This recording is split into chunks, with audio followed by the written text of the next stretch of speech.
Hola amigos, mi nombre es Cowley. Os voy a relatar casos reales de crímenes y misterios.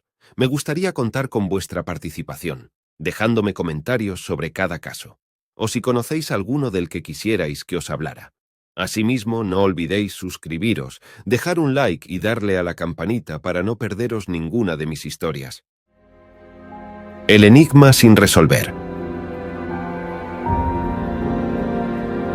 En las sombrías calles de Liverpool en 1931, un crimen desconcertante sacudió a la comunidad. Hoy, sumergiéndonos en el misterio sin resolver del asesinato de Julia Wallace, exploramos las pistas y teorías que han mantenido a detectives y aficionados al misterio en vilo durante casi un siglo. ¿Quién asesinó a Julia Wallace? Una llamada misteriosa. Un marido perdido por las calles de Liverpool y una casa cerrada por dentro son los elementos de un asesinato que nunca se ha resuelto. William Herbert Wallace fue un inglés condenado en 1931 por el asesinato de su esposa, Julia, en su casa de Wolverton Street, en el barrio de Anfield de Liverpool. La condena de Wallace fue anulada posteriormente por el Tribunal de Apelación Penal, la primera instancia en la historia jurídica británica en la que se había permitido una apelación tras un nuevo examen de las pruebas. La víctima y su marido. Conozcamos a los protagonistas de esta historia. Julia Wallace, una mujer de 69 años con un pasado envuelto en misterio, y su esposo William, un agente de cobros de carácter reservado. William Herbert Wallace nació el 29 de agosto de 1878 en Milham, Cumberland. Comenzó su carrera laboral a los 14 años como ayudante de pañero.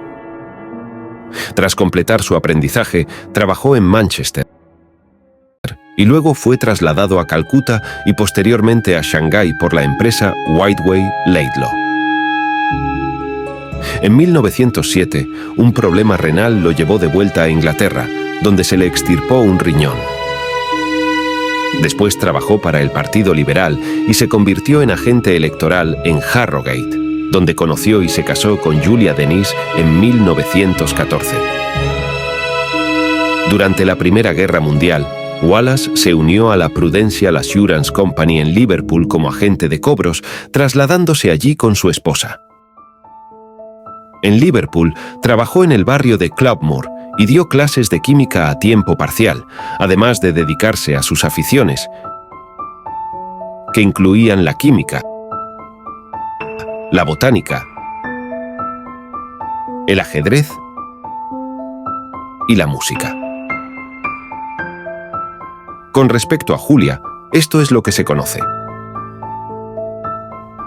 Julia Wallace nació el 28 de abril de 1861 en Brancliffe, en una granja, en el pueblo de East Halsey, condado North Yorkshire. Su padre era granjero y gran consumidor de alcohol. En 1873, la familia Denise abandona la granja y el padre William George Dennis se convierte en posadero del Railway Inn, Romanby, North Allerton. En febrero de 1875, el padre William George Dennis muere de una enfermedad hepática. En 1881, Julia asume el puesto de asistente de institutriz en Keswick House Ladies' School, Keswick Road, Wandsworth, Londres. Esta fue también la residencia del señor Robert Smith y su esposa Charlotte Smith, quien también era institutriz. A principios de la década de 1890, Julia se muda a Elm House, Woodlesford, Yorkshire, hogar de Robert John Smith y su esposa Sofía. Julia fue institutriz de sus hijos Sarah, Sofía, Claude y Robert. En 1892 muere la abuela de Julia, por parte de padre, Anne Dennis. El contrato de arrendamiento de una propiedad que poseía conocida como Black Horse Inn, East Raunton, North Yorkshire, fue asignado a sus nietos. Presumiblemente, esto habría incluido a Julia y a todos sus hermanos vivos. A principios de 1900, Julia se muda a Londres y vive en el 182 de Stroud Green Road, Hornsey, Londres.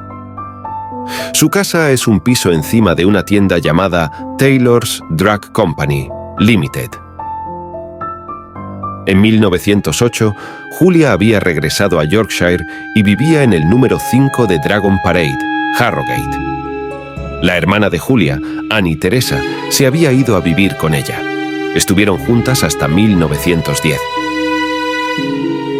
En abril de 1911, Julia se muda al número 11 de St. Mary's Avenue, Harrogate, North Yorkshire. Mientras vive aquí, conocerá a su futuro esposo, William Herbert Wallace, quien reside a solo 2 calles de distancia, en el 9 de Belmont Road.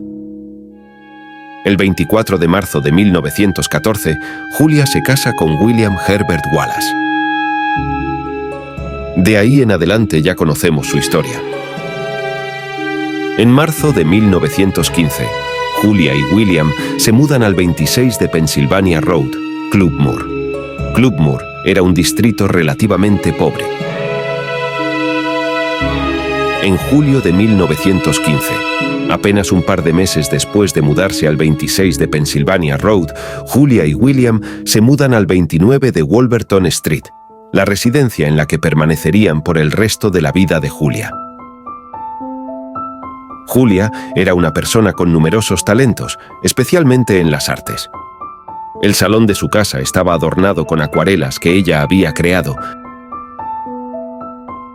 Era cantante y pianista talentosa, y podía hablar francés con fluidez. Disfrutaba del campo, y muchas de sus pinturas fueron realizadas en el campo de Harrogate entre amigos que compartían su pasión por el arte. Tanto Julia como a James les gustaba la música, por lo que amenizaban las fiestas en su hogar, ofreciendo pequeños recitales para deleite de sus amigos. El mensaje misterioso: Wallace y su esposa vivían en el número 29 de la calle Wolverton, en Anfield. La hilera de edificios se había construido en 1910. Wallace, de 52 años, acudió a una reunión del Club Central de Ajedrez de Liverpool la tarde del lunes 19 de enero de 1932 para jugar una partida de ajedrez programada. Allí le entregaron un mensaje que habían recibido por teléfono unos 25 minutos antes de llegar. En él se le pedía que acudiera a una dirección en el número 25 de Menlove Gardens East, Liverpool, a las 7:30 de la tarde del día siguiente para hablar de seguros con un hombre que había dado su nombre como R.M. Qualtrough. La noche del asesinato, siguiendo los pasos de Wallace aquella noche, nos adentramos en un laberinto de calles y direcciones inexistentes. ¿Una estratagema para alejarle de casa o una simple coincidencia? Wallace se dirigió en tranvía al sur de la ciudad a la hora solicitada. Pero descubrió que, si bien existían Menlove Gardens norte, sur y oeste, no existía el este. Llamó al número 25 de Menlove Gardens West y preguntó a varios transeúntes por la dirección, pero sin éxito. Wallace también habló con un policía de su ronda e hizo averiguaciones en un kiosco cercano, pero nadie a quien preguntó fue en su búsqueda de la dirección o del misterioso Qualtrough. Tras registrar el barrio durante unos 45 minutos, Wallace regresó a su casa. El descubrimiento del crimen. Los vecinos John y Florence Johnston salían por la noche cuando se encontraron con Wallace en el callejón trasero, quejándose de que no podía entrar en su casa ni por delante ni por detrás. Mientras observaban, Wallace volvió a intentar abrir la puerta trasera. Dentro encontró a su mujer, Julia, brutalmente golpeada hasta la muerte en el salón. La casa estaba cerrada por dentro. Había un par de preguntas cruciales. ¿Cómo entró y salió el asesino? ¿Quién era el misterioso personaje R.M. Qualtrough que hizo salir de casa a William aquella noche? ¿Y cuál era su conexión con el crimen?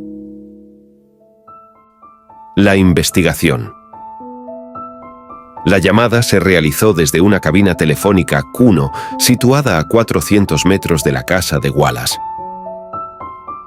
Hasta su detención 2 semanas más tarde, Wallace hizo 4 declaraciones voluntarias, pero nunca fue interrogado intensamente por la policía, aunque se le exigió que acudiera todos los días al cuartel general del Departamento de Investigación Criminal.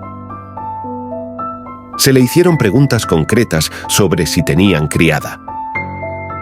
¿Por qué había pedido posteriormente al hombre que había cogido el mensaje telefónico en el club de ajedrez que concretara la hora a la que lo había cogido? Sí había hablado con alguien en la calle cuando volvía a su casa de su intento frustrado de encontrar al señor Qualtrough.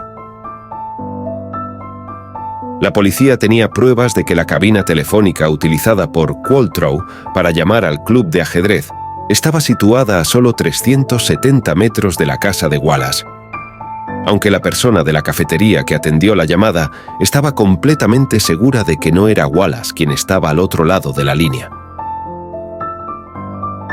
No obstante, la policía empezó a sospechar que Qualtrough y Wallace eran el mismo hombre. El equipo jurídico de Wallace realizó pruebas de cronometraje que demostraron que era posible que alguien hubiera hecho la llamada, cogiera un tranvía y llegara al club de ajedrez cuando lo hizo Wallace. Y que era igualmente posible que Wallace llegara a la misma hora embarcando en la parada que decía haber utilizado en ningún lugar cercano a la cabina telefónica. Estas pruebas no se presentaron como prueba en el juicio, ya que, en última instancia, la Fiscalía no ofreció nada para rebatir la afirmación de Wallace de que había subido al tranvía en otro lugar y no había hecho la llamada telefónica. La policía examinó el viaje de Wallace en 3 tranvías hasta la dirección inexistente. La policía también estaba convencida de que habría sido posible que Wallace asesinara a su mujer y aún tuviera tiempo de llegar al lugar donde había subido al tranvía. Intentaron demostrarlo haciendo que un joven detective en buena forma realizara los movimientos del asesinato y luego corriera hasta la parada del tranvía, algo que un Wallace enfermo de 52 años probablemente no habría podido hacer. La hora original de la muerte, alrededor de las 8 horas, también se cambió posteriormente a poco después de las 18 horas, aunque no había pruebas adicionales en las que basar la hora anterior.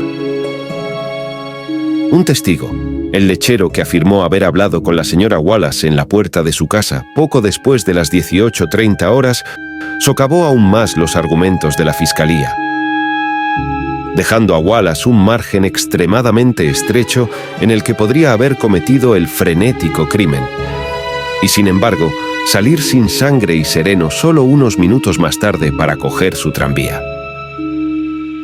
El examen forense de la escena del crimen había revelado que era probable que el agresor de Julia estuviera muy contaminado con su sangre, dada la naturaleza brutal y frenética de la agresión. El traje de Wallace, que llevaba la noche del asesinato, fue examinado minuciosamente, pero no se encontró rastro alguno de manchas de sangre. La policía se formó la teoría de que Wallace, desnudo, había utilizado un impermeable, que inexplicablemente se encontró bajo el cadáver de Julia para protegerse de las salpicaduras de sangre mientras cometía el crimen. El examen de la bañera y los desagües reveló que no habían sido utilizados recientemente y que tampoco había rastro de sangre, aparte de un pequeño coágulo en la taza del cuarto de baño, cuyo origen no pudo establecerse, pero que supuestamente fue el resultado de una contaminación cruzada inadvertida por parte de la policía. Pruebas en contra de William Wallace. La llamada telefónica y la coartada. Wallace recibió una llamada telefónica en su club de ajedrez la noche antes del asesinato, invitándole a una dirección que resultó ser inexistente. La fiscalía sugirió que el propio Wallace había establecido esta llamada para fabricar una coartada. Sin embargo, el llamante nunca fue identificado, y Wallace sostuvo que realmente había tratado de encontrar la dirección. Crono y oportunidad. La acusación argumentó que Wallace tuvo tiempo suficiente para cometer el asesinato antes de hacer su viaje a la supuesta dirección. Sugirieron que el asesinato tuvo lugar antes de que saliera hacia su cita, aunque nunca se estableció de forma concluyente la hora exacta de la muerte de Julia. Sin signos de entrada forzada. No había signos de entrada forzada en la casa de Wallace, lo que llevó a especular que Julia conocía a su agresor. Este hecho apuntaba las sospechas hacia Wallace, ya que era la persona más cercana a ella. Manchas de sangre y evidencia forense. A pesar del brutal ataque, no se encontraron manchas de sangre en la ropa de Wallace. La acusación teorizó que podría haber cometido el asesinato mientras estaba desnudo o protegido por un impermeable, que se encontró bajo el cuerpo de Julia, aunque esto era puramente especulativo. Reacción y comportamiento. El comportamiento y las reacciones de Wallace, tanto durante como después del descubrimiento del crimen, fueron considerados inusuales por algunos. Se consideró sospechosa su aparente preocupación por el dinero desaparecido de la recaudación del seguro y no por la brutal muerte de su esposa. Falta de otros sospechosos. No hubo otros sospechosos obvios, ni se presentaron teorías alternativas que explicaran convincentemente el asesinato. Es importante señalar que muchas de las pruebas eran circunstanciales y estaban sujetas a interpretación. Wallace fue puesto en libertad y el asesinato de Julia Wallace sigue oficialmente sin resolverse. El juicio. La investigación llevó a Wallace a ser el principal sospechoso. Su juicio, lleno de incertidumbres y teorías, terminó con una condena que más tarde sería anulada. ¿Pero era Wallace realmente inocente? El tribunal de St. George's Hall, Liverpool, donde Wallace fue juzgado en abril de 1931. El juicio fue presidido por el señor el juez Wright. Como juez del Tribunal Superior, fue el encargado de supervisar el proceso, garantizar un juicio justo y dirigir al jurado sobre cuestiones de derecho. La acusación estuvo dirigida por el señor Henry Roland Brabin, CACE, King's Counsel. Como abogado principal de la acusación, Brabin se encargó de presentar el caso contra Wallace, incluido el argumento de que Wallace había matado a su esposa y luego había organizado una cita falsa para crear una coartada. William Wallace fue defendido por el señor Rowland Oliver, CACE. El papel de Oliver consistió en rebatir los argumentos de la acusación, destacar la falta de pruebas directas que vincularan a Wallace con el crimen y subrayar el carácter especulativo de la teoría de la acusación. El juicio atrajo la atención del público y de los medios de comunicación, no solo por la naturaleza impactante del crimen, sino también por el carácter controvertido y circunstancial de las pruebas presentadas. La posterior apelación y anulación de la condena de Wallace fueron momentos históricos en la historia jurídica británica, que plantearon cuestiones sobre el papel de las pruebas circunstanciales y las normas exigidas para una condena en causas penales. Después de realizar un simulacro de juicio secreto en Londres, que declaró a Wallace inocente por unanimidad, el Prudential Staff Union, en un acto único, patrocinó su defensa. a pesar de que las pruebas en su contra eran puramente circunstanciales. Y de la declaración de un repartidor de leche local que estaba seguro de haber hablado con Julia solo unos minutos antes de que su marido tuviera que salir para coger el tranvía. Wallace fue declarado culpable tras una hora de deliberación por el jurado de Liverpool y condenado a muerte. F. J. Salfeld, que estuvo presente en la sala del tribunal, comentó: «Lo que probablemente más le perjudicó a Wallace en su juicio fue su extraordinaria compostura. Como cualquier otro observador, me pareció enigmática su aparente indiferencia ante lo que le rodeaba. ¿Sorpresa? ¿Insensibilidad? ¿Estoicismo? ¿Confianza? Nunca lo sabremos». El recurso. En un hecho sin precedentes, en mayo de 1931, el Tribunal de Apelación Penal anuló el veredicto por considerar que no se podía sostener, teniendo en cuenta las pruebas, y Wallace fue puesto en libertad. La decisión significaba que el jurado se había equivocado de derecho y que, de hecho, no había pruebas contra Wallace. Ninguna otra persona fue acusada del asesinato, que oficialmente sigue sin resolverse. Otro simulacro de juicio, llevado a cabo por la Merseyside Medical Legal Society en 1977, presidido por el juez Lawton, también declaró a Wallace inocente. Robert Montgomery QC fue el abogado de la acusación, mientras que Richard Whittington Egan fue el abogado de la defensa. Las teorías alternativas. Décadas después surgen nuevas teorías, que centran las sospechas en Richard Gordon Parry, un conocido de la pareja. ¿Podría ser Parry, movido por motivos económicos, el verdadero culpable? Vida posterior y muerte. Tras el éxito de su apelación, Wallace volvió a su trabajo en el sector de los seguros, pero la opinión pública de las zonas en las que vivía y trabajaba opinaba firmemente que había sido culpable y que se había salido con la suya. Muchos de los antiguos clientes de Wallace le rechazaron. Recibió cartas de odio y amenazas físicas y tuvo que aceptar un trabajo administrativo en la sede de su empresa. Al mismo tiempo, se mudó a un bungalow en Bromborough, Wirral.